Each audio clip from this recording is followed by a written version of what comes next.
नमस्कार, मी डॉक्टर स्नेहल राऊत.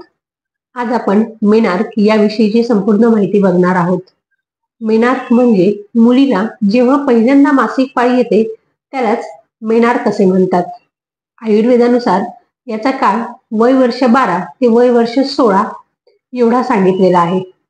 या दरम्यान मुलींमध्ये अनेक प्रकारचे बदल हे घडून येतात. यामध्ये शारीरिक आणि मानसिक या दोन्ही स्वरूपाचे बदल घडून येतात. शारीरिक बदलांमध्ये त्यांच्या स्तनांचा भाग हा वर येतो, योनीभागी लोमकूप येतात, तसेच नितंबाचा भाग हा विस्तृत व्हायला लागतो.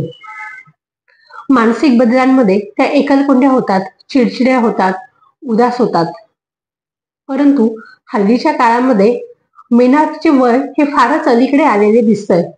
अगदी वयाच्या 9व्या ते 10व्या वर्षी सुद्धा मुलींना मासिक पाळी ही आलेली दिसते.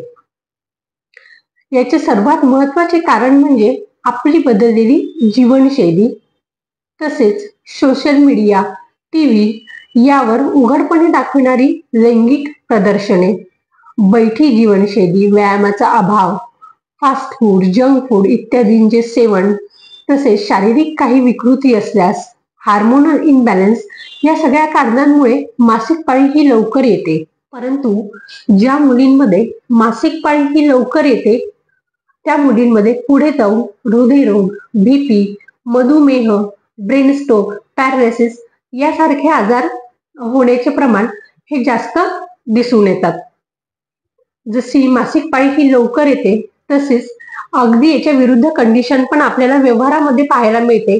ते म्हणजे वय वर्ष 16 उलटून गेले तरीही मुलींना मासिक पाळी ही आलेली नसते. याचे पण एक विशिष्ट कारणे आहेत. त्यामध्ये सर्वात महत्वाचं कारण म्हणजे हार्मोनल इम्बॅलन्स, गर्भाशयाची विकृती म्हणजेच हायपोप्लास्टिक युटरस किंवा ओव्हरी, धातू क्षीणता, जीवर, हिमोग्लोबिनची कमतरता, थायरॉइड ग्रंथीची विकृती या सगळ्या कारणांमुळे वय उलटून गेलं तरीही मासिक पाळी आलेली नसते. ह्या दोन्ही अवस्था आपण आयुर्वेदाच्या मदतीने पूर्णपणे टाळू शकतो. आयुर्वेदिक पद्धतीने आहार, व्यायाम तसेच औषधी व पंचकर्म या गोष्टींचा समावेश आपण आपल्या दैनंदिन जीवनात केल्यास आपल्याला ह्या दोन्ही अवस्था टाळता येऊ शकतात. आहार हा नेहमी षडरसात्मक असावा, म्हणजेच मधुर, आम्ल, लवण, कटू, तिक्त, कषाय या 6 रसांनी युक्त असावा.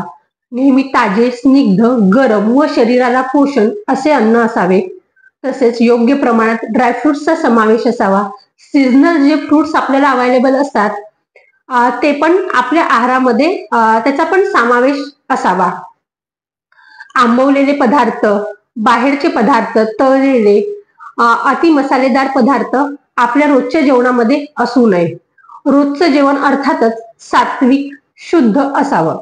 व्यायामामध्ये वॉर्मअप, वेट लिफ्टिंग सारखे प्रकार आणि स्ट्रेचिंग या तिन्ही गोष्टीचा समावेश असावा. तसेच औषधी व पंचकर्म हा भाग मात्र तुम्ही वैद्याच्या सल्ल्यानेच पूर्ण करावा. धन्यवाद.